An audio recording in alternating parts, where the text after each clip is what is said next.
તો વિદ્યાર્થી મિત્રો ધોરણ 9 વિષય ગણિત પ્રકરણ 8 ચતુષ્કોણમાં હવે સ્વાધ્યાય 8.2 માં દાખલા નંબર 6 એટલે કે છેલ્લો દાખલો આપણે અહીંયા જોવા જઈ રહ્યા છીએ. ચાલો જોઈએ રકમ શું છે. ત્રિકોણ ABC માં C કાટખૂણો છે. કર્ણ AB ના મધ્યબિંદુ M માંથી પસાર થતી અને BC ને સમાંતર રેખા AC ને D માં છેદે છે. સાબિત કરો કે પહેલું છે D એ AC નું મધ્યબિંદુ છે. બીજું આપ્યું છે MD લંબ AC આપણે સાબિત કરવાનું છે અને ત્રીજું આપ્યું છે CM બરાબર MA બરાબર અડધો AB બરાબર છે. આ ત્રણ વસ્તુઓ વિદ્યાર્થી મિત્રો આપણે સાબિત કરવાની છે. તો સૌપ્રથમ તો વિદ્યાર્થી મિત્રો આપણે એક કાટકોણ ત્રિકોણ દોરવો પડશે. અહીંયા તે આપણે દોરી દઈએ છીએ.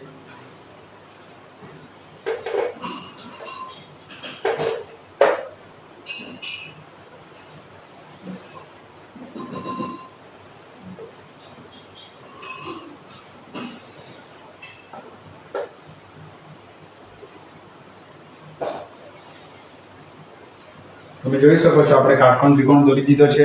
હવે વિદ્યાર્થી મિત્રો અહીંયા શું કીધું છે કે ત્રિકોણ ABC માં C કાટખૂણો છે. એટલે C ક્યાં નામ આપવું પડશે આપણે અહીંયા, કારણ કે આ કાટખૂણો છે અને કાટખૂણાની સામેની બાજુ કયો હોય વિદ્યાર્થી મિત્રો? કર્ણ હોય. બરાબર છે. તો કર્ણ AB ના મધ્યબિંદુ M માંથી કર્ણ AB છે તો આપણે અહીંયા A નામ આપીશું ને અહીંયા આપણે B નામ આપી દઈએ. કર્ણ AB ના મધ્યબિંદુ M માંથી એટલે આનું મધ્યબિંદુ આપણે લઈએ અહીંયા, ધારો કે મધ્યબિંદુ લઈએ M માંથી પસાર થતી અને BC ને સમાંતર રેખા AC ને D માં છેદે છે. M માંથી પસાર થતી એટલે કે M છે અને M માંથી પસાર થતી અને BC ને સમાંતર, આ BC ને સમાંતર રેખા દોરવાની છે જે AC ને D માં છેદે છે. તે આપણે દોરી દઈએ. બરાબર છે. જે કીધું છે કે AC ને ક્યાં છેદે છે? D માં, એટલે કે આપણે અહીંયા D બિંદુ લખવું પડશે. ચાલો હવે આપણે વિદ્યાર્થી મિત્રો આકૃતિ આપણી તૈયાર થઈ ગઈ છે. હવે આપણે દાખલા સોલ્વ કરીએ. ધ્યાન આપજો. ત્રણ દાખલા અહીંયા આપ્યા છે. એમાં ત્રણ વસ્તુ સાબિત કરવાની છે. પહેલી છે કે D એ AC નું મધ્યબિંદુ છે. સૌપ્રથમ ત્રિકોણ ABC માં આપણે જોવાનું છે. ત્રિકોણ પહેલું આપ્યું છે ત્રિકોણ ABC માં આપણે જોઈએ તો AB નું મધ્યબિંદુ M છે. આપણે લખીશું બિંદુ M એ AB નું મધ્ય બિંદુ છે. બરાબર છે. M એ AB નું મધ્ય બિંદુ છે. હવે વિદ્યાર્થી મિત્રો ધ્યાનથી તમે જો કે આપણે શીખ્યા છે કે કોઈ ત્રિકોણ હોય, ત્રિકોણની આપણે બાજુનું નામ આપી દઈએ. આને એક બાજુ નામ આપી દઈએ, આને બીજી બાજુ અને આને ત્રીજી બાજુ નામ આપી દઈએ. તો એક બાજુના મધ્ય બિંદુમાંથી પસાર થતી, બરાબર છે, અને બીજી બાજુને આ સમાંતર રેખા છે તો ત્રીજી બાજુને પણ એ દુભાગે છે. એટલે કે આવી રીતના અહીંયાથી પણ આપણે કહીએ તો આને પહેલો નંબર આપી દો અને આને ત્રીજો નંબર આપી દો. તો એક બાજુ આ થઈ, એક બાજુના આ મધ્યબિંદુમાંથી પસાર થતી, બીજી બાજુને સમાંતર રેખા અને ત્રીજી બાજુને દુભાગે. તો આપણે આ પ્રમેય કયો છે? પ્રમેય 8.9 ની વાત કરી રહ્યા છે. તો ABC માં બિંદુ M એ AB નું મધ્યબિંદુ છે. બરાબર છે. તથા આપણે જોઈએ તો CB સમાંતર શું દેખાઈ રહ્યું છે? આપણને DM દેખાઈ રહ્યું છે. DM હોવાથી એક બાજુના મધ્યબિંદુમાંથી બીજી બાજુને સમાંતર તો ત્રીજી બાજુના બે સરખા ભાગ કરશે, કેમ કે દુભાગશે. માટે આપણે લખીશું કે બિંદુ D એ માટે કરીને લખવાનું બિંદુ D એ AB નું મધ્યબિંદુ છે. જે આપણે સાબિત કરવાનું કે D એ AC નું મધ્યબિંદુ છે. માફ કરજો, AC આવશે. AC નું મધ્યબિંદુ છે. તો આપણો પહેલો દાખલો અહીંયા, એટલે કે આ પહેલો પ્રશ્ન અહીંયા સાબિત થઈ ગયો છે વિદ્યાર્થી મિત્રો. હવે તમે ધ્યાનથી જો વિદ્યાર્થી મિત્રો, બીજામાં શું સાબિત કરવાનું છે કે MD લંબ AC. હવે તમે અહીંયા ધ્યાનથી જોવાનું છે કે આપણે DC બાજુ આપણને અહીંયા દેખાઈ રહી છે ને, આ DC બાજુને હું આમ દોરું છું, DC લખું છું અહીંયા રેખા સ્વરૂપે, DM ને પણ એક રેખા સ્વરૂપે અને CB ને પણ એક રેખા સ્વરૂપે.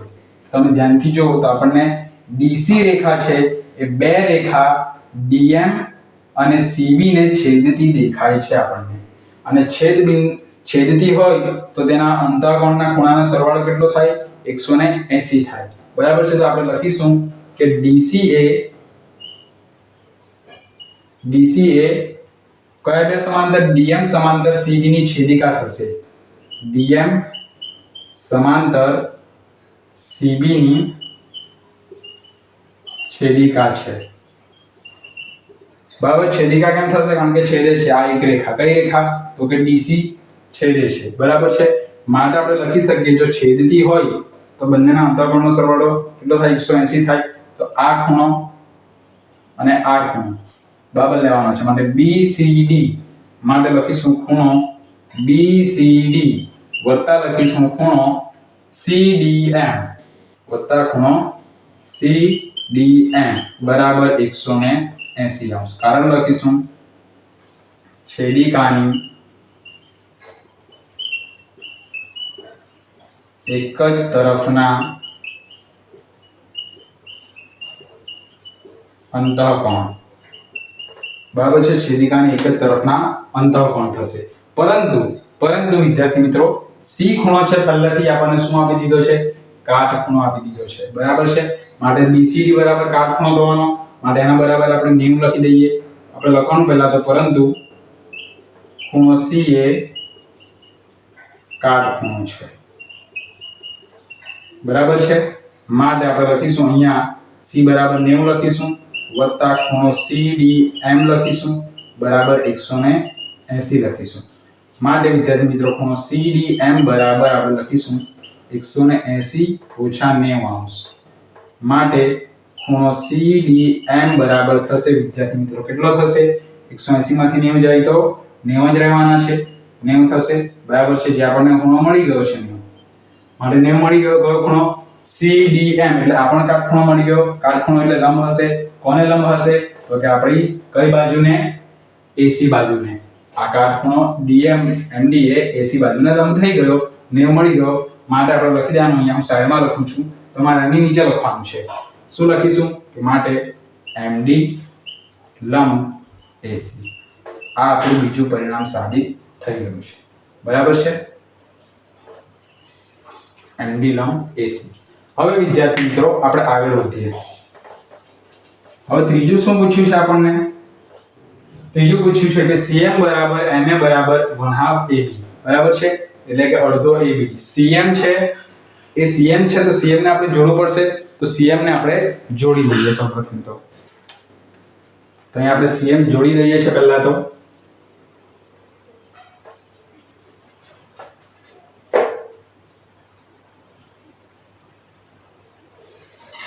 ચાલો CM ને આપણે જોડી દીધું છે CM ને જોડતા જ તમને વિદ્યાર્થી મિત્રો દેખાશે અહીં આપણને બે ત્રિકોણ મળે છે આ એક છે ઉપરનો અને આ નીચેનો બીજો ત્રિકોણ છે એ બે ત્રિકોણને આપણે એકરૂપ સાબિત કરી દઈશું વિદ્યાર્થી મિત્રો તો આપણને ત્રીજી શરત પણ આપણી સાબિત થઈ જશે માટે હવે લખીશું આપણે હવે બે ત્રિકોણ લીધા છે ત્રિકોણ એક તો ADM ત્રિકોણ ADM અને બીજો ત્રિકોણ થશે ADM CDM બીજો CDM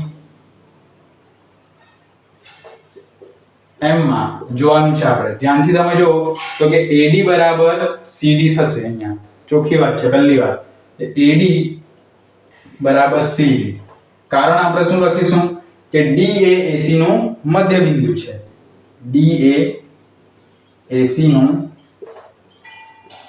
મધ્ય બિંદુ છે આનું કારણ તમારે અહીંયા સાઈડમાં લખવાનું છે બરાબર છે તો પહેલી શરત સાબિત થઈ ત્રણ શરત સુધી આપણે જોવાનું છે ત્યાર પછી તમે ધ્યાનથી જો ખૂણો વિદ્યાર્થી મિત્રો તો ખૂણો BCDM ખૂણો CDM અને ખૂણો ADM એ બંને સરખા થશે માટે લખીશું ખૂણો CDM બરાબર ખૂણો ADM કેમ બંને સરખા થયા કારણ કે આપણને ખબર છે આપણે અહીંયા સાબિત કર્યું છે કે MD લંબ AC MD લંબ AC છે હવે લંબ AC છે તો આ તરફનો જો 90 નો હોય તો આ તરફનો પણ વિદ્યાર્થી મિત્રો ખૂણો 90 નો જ હોવાનો બરાબર છે માટે આ લંબ આપણે સાબિત કર્યું છે અથવા આપણે લખી શકીએ કાટખૂણા છે બંને કેવા છે કાટખૂણા તો આપણે એ પણ કારણ દર્શાવી શકીએ હવે બે શરત સાબિત થઈ ગઈ હવે ત્રીજી શરત આપણે સાબિત કરવાની છે કે DM બરાબર આપણે DM લખી દઈએ કારણ કે બંને ત્રિકોણ માટે સામાન્ય બાજુ છે માટે આપણે લખીશું DM બરાબર DM કૌંસમાં લખવાનું સામાન્ય બાજુ બરાબર છે. તો આપણો સાબિત થઈ ગયો બાજુ ખૂણો બાજુ. માટે આપણે લખીશું કે બા ખૂ બા શરત મુજબ શું ત્રિકોણ ADM એકરૂપ ત્રિકોણ CDM. બરાબર છે. એકરૂપ સાબિત થઈ ગઈ તો અનુરૂપ બાજુઓ પણ એની એકરૂપ થશે. માટે આપણે એવું લખી શકીએ કે CM બરાબર હું AM લખીશ. બરાબર છે. અથવા MC બરાબર AM બરાબર આપણે MC લખી શકીએ. આ બંને બાજુઓ પણ ત્રિકોણની જ છે. માટે આપણે લખીશું અહીંયા આપણે CM બરાબર MS સાબિત કરવાનું છે. તો આપણે લખીએ CM બરાબર અહીંયાથી શરૂઆત કરી તો અહીંયાથી લઈએ AM બરાબર AM. બરાબર છે. હવે વિદ્યાર્થી મિત્રો આપણે સાબિત કરવાનું છે અડધો AB. તો તમે ધ્યાનથી જો વિદ્યાર્થી મિત્રો તો AM બરાબર તો MB છે. તો AM બરાબર MB પણ હું લખી શકું, પણ AM બરાબર CM પણ છે. તો એ બંને બાજુ સરખી થઈ ગઈ. અને AM તો અડધી છે કોના કરતા? AB કરતા. જે આપણે પહેલે જ જોયું કે D આ આપણે અહીંયા જોયું છે કે મધ્ય બિંદુ છે આ AB નું M. તો આ અડધું થશે, એના જેટલું જ આ થશે. માટે આ બંને કેવા થશે? સરખા થશે. અને કોના કરતા અડધા થશે? બાજુ AB કરતા બંને બાજુ અડધી થવાની. માટે આપણે લખી દઈએ કે CM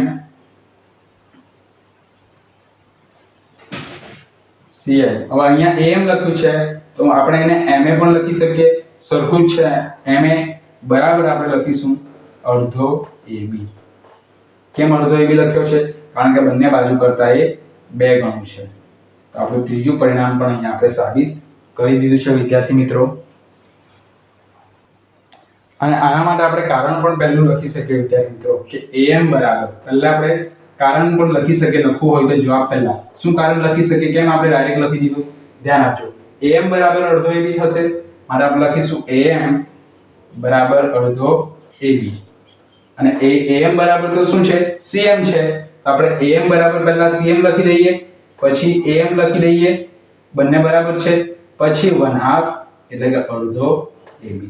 તો આ આપણો છેલ્લી શરત આવી રીતના સાબિત થઈ છે. તો આના સાથે વિદ્યાર્થી મિત્રો આપણું સ્વાધ્યાય 8.2 પણ પૂર્ણ થાય છે અને આ ચેપ્ટર પણ પૂર્ણ થાય છે.